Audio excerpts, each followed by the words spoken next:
Hey, I'm Erica. You and I have a mutual friend. We know her, we love her. You hang out with Sam Kelly here in the afternoons on Spirit 1053. And when I get an email from Sam that says, Erica, you have to have this guy on your show, you're going to love him, I immediately forward the email to producer Max and I'm all in. And now he's here and I'm so excited. Please meet Bob Wheatley, author of Single-Minded. Yes, we are going to encourage you today if you are single and celebrate you if you're happy being single. Bob, this is so fun. Welcome to the morning show. It's so great to meet you. Oh, likewise. I'm glad that Max and Sam got us in touch. We are new friends now. Yes, this is so cool because you're making such a big difference in this world. And it means a lot to me because I have a daughter who is single and really struggling with that, really wanting to meet that person who God has for her. And I believe he's out there in the future waiting. I believe God has a plan for each of us. But I really appreciate how you call out that every person who is single has challenges and blessings. I mean, what a beautiful way to put it. So let's talk about the blessings set aside for our friends who are single. What are they? Well, there's so many, and you're exactly right. As a single person, you sometimes fall into the trap of thinking, oh man, my life has not started yet. My life will finally begin if and when I can find a spouse. And biblically speaking, that is just not true. I mean, the Apostle Paul in 1 Corinthians 7, he says it not as a command, but more as an encouragement. He's speaking to the single Christians there in Corinth, and he says, hey, guys, if you are single, and if I, Paul, had it my way, you would actually remain single. Wow. That's pretty wild. It is. And so, of course, that's not to say that marriage is at all bad. That wasn't Paul's take at all. But what he was saying and what I took when I read that as a single person, it really challenged me. It's like, man, I've always wanted to be a husband. I have always wanted to be a father. And yet I'm not those things right now. What am I doing in this season? Am I taking advantage of the season like Paul has said? And so that would be my challenge to the listener, the reader. That would be the conversation that I'd have with your daughter if she was on the phone with us. Because like I said, I want to be married still today. There's nothing wrong with that desire. But we woke up this morning, we are single, and there are distinct advantages that we have. So that's the encouragement of this book. I think that's incredible. You also talk about this quiet ache. And I remember when I was single, waking up with that, right? So how do you deal with that quiet ache inside, the loneliness, the desire, Bob, for companionship? Totally. Yeah. I talk about it in the book. It says that all pain is painful, but not all pain is harmful. So when you're feeling pain, you're like, ow, this hurts. I was an athlete my whole life. I went through a lot of pain. I intentionally went to the gym and I made my legs hurt and my arms hurt and my core hurt. That is pain. But just because it's painful does not mean it's harmful. So I'd say if you're feeling that ache, that pain in your season of singleness, could be a couple of things. Number one, it could be just God working things in you, working on character. And I mean, even it says in Hebrews that even Jesus himself was made perfect through suffering. Wow. Pain is painful, but not all pain is harmful. So it could be that where God is working something in you. It could also be, Paul talks about this as well, whether it's the creation groaning or even just our spirits groaning. There is an unsettledness that we will feel on this earth because we're not with our God completely. Yes, we have the Bible. Yes, we've been set free from sin. We have a lot of great things to look forward to, but we are exactly that. We're looking forward to the life, the relationship with him that we will have. So I think, and I've spoken with a number of married Christians as well, there's an ache and a loneliness in marriage. Yes. So I think the trap that the single person can feel, and I'm speaking from experience, you think if and when I get married and I have a spouse, then that ache is going to go away. And in the research that I've done and just talking to more seasoned Christians that have been in marriages for a long time, that doesn't really go away because it is an ache for God. It is not the ache for a ring. Woo! Okay. This is why I want to get on the phone with Disney and be like, I love Cinderella. I love all of these movies where it ends at happily ever after, but we almost need a sequel, don't we, Bob? Like, marriage isn't perfect. Life isn't perfect, but we are promised that one day we're going to live in a perfect place. So no matter where you are today, we can hold on to that hope, right? That's the gospel. Yeah. That is the good news, where you say, in a nutshell, hey, have you realized that this world is broken? Have you realized that this world causes pain and angst and sorrow? But didn't you know that we have something better to look forward to? Because we are sinners. We broke this world. It was the human race that did this. And yet, through Jesus, his life, death, and resurrection, we can be made new as humans.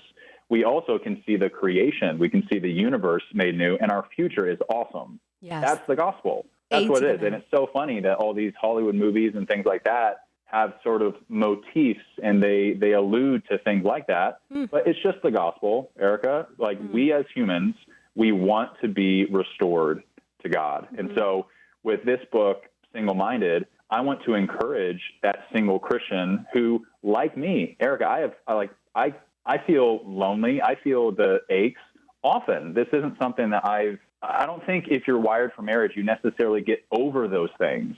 So that's a real conversation. But then on the other side of the coin, whether it's me, your daughter, or somebody listening, you as a single person today have more time, more space. I mean, again, Paul talks about it in 1 Corinthians 7. You can have, as he says, an undivided devotion to the Lord.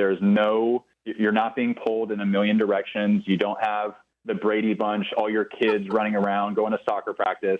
It is at times just you and God. That can be painful. That can be lonely, but it can also be awesome. So the reason I wrote this book is to tap into the awesome that's always been there, but just the human experience sometimes, and of course the enemy whispering in your ear, tries to make us as singles forget about that. Okay. Guys, as single Christians, I mean, we are totally available. We are the ninjas that are going all over the world that God is using. And of course, people who are married, they're plenty useful. They have their own ministries right in their home. Yes. But I wrote this book not for the married person, for the single person who doesn't feel that advantage to help bring to their attention. No, we are extremely useful. We are seen. We are completely valid where we are. And let's do this thing. Let's crush it in our season of singleness. A to the men, you brought up the voice of the enemy, and I think a voice my daughter often hears.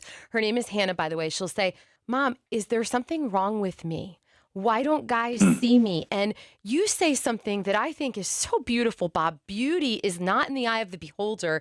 It's in the eye of the Creator. And I believe that God made each of us for a very special purpose in this life. Maybe it doesn't include marriage, but he sees us as beautiful, right? Totally. Well, I mean, you think about the story of David, where he's the youngest, he's sort of the runt of the litter, he's the shepherd boy. And then what's the classic quote where man looks at outward appearance, but the Lord looks at the heart. And that's not to say that we shouldn't care about outward appearances. It's not like we go from 100 to 0, but the challenge this is a specific chapter in the book that's called Your Appearance, where we spend an entire day. Of course, it's, a 5-10 minute chapter, super easy. But on that day, the entire thing that Hannah or the reader would be contemplating on is their appearance. How do they feel about it? How do they, like those questions that Hannah asked, hey, why don't guys see me? What's going on here? Just to bring it into a biblical, single-minded perspective. What does God say about your appearance?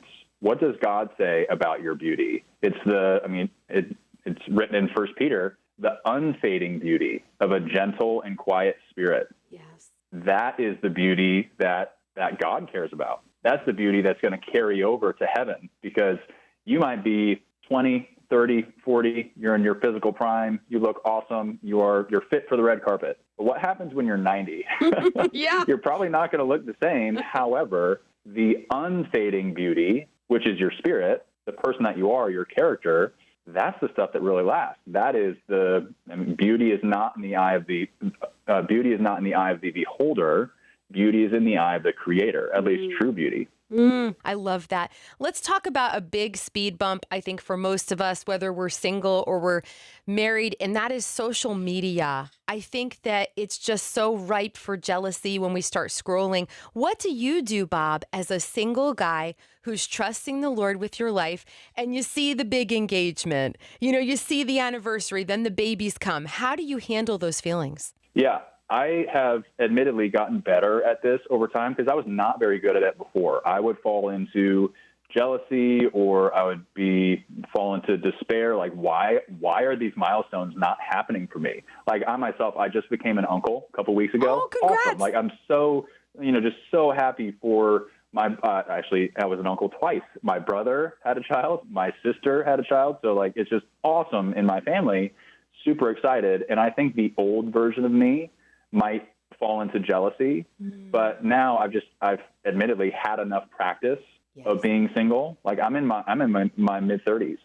So when those moments come, and it might be a bad example with your family because you're going to be happy about that, but when it's the high schooler that you haven't seen, it's like, man, they kind of have the life that I wanted. Yes. Yeah. This person I haven't seen for 15 years, they're doing awesome, and here I am, mid-30s, still single. I feel behind. The way that I'm now responding in those moments is just bringing it to God, trusting him. And I do not do it perfectly, and it's been an exercise over time, but what else can you do?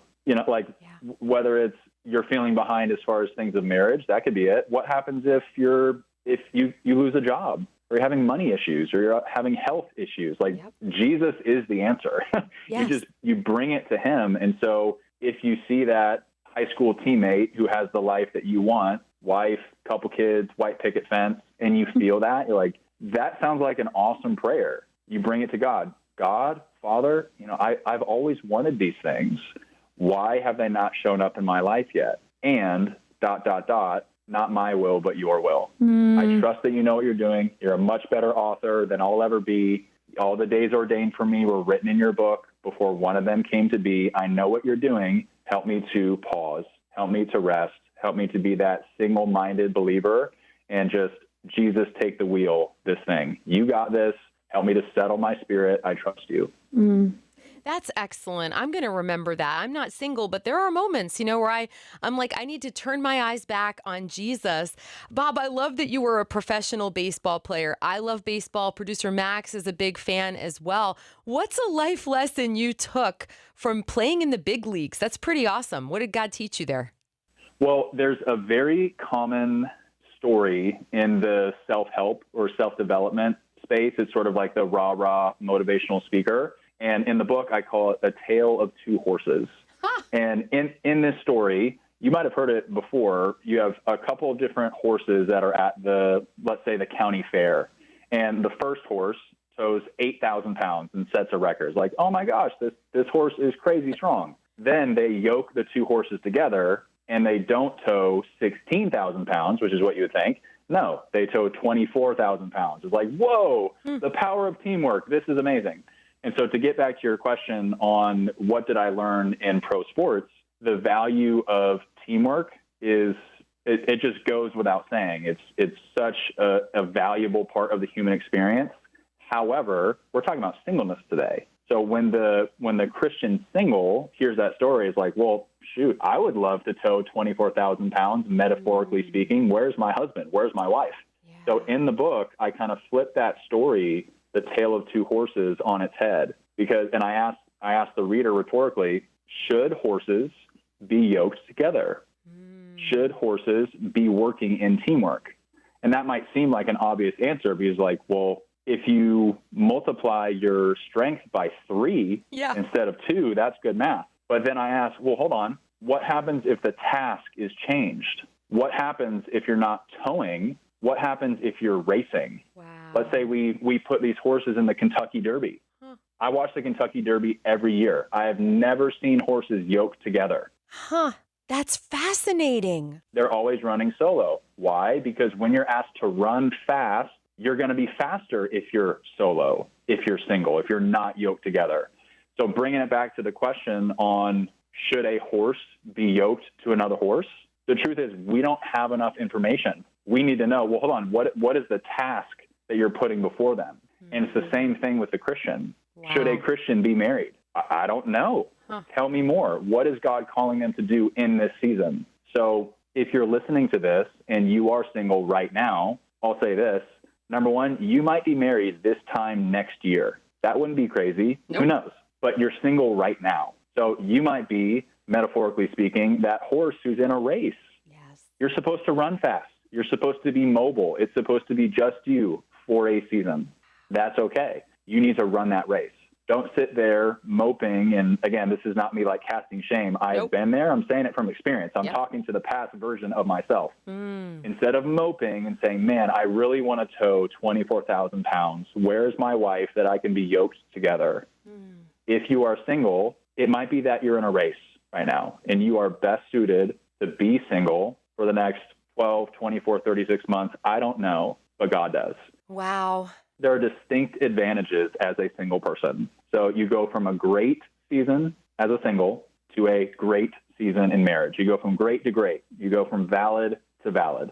That's the message of the book. Absolutely beautiful. And hey, feel the wind in your hair as you're racing too. Like, enjoy what God is doing now. I look back at times in my life, Bob, where I wish that I had lived in the moment and I wasn't constantly projecting into the future, because God is the great I am, not the great I was, not the great I will be, although he is great in those places too. 100%. Well said. I love that. Well, I have loved this entire conversation. Thank you, Bob Wheatley, for hanging out on the morning show. Sam Kelly was 100% right about you, and please come back. That sounds great. I love that.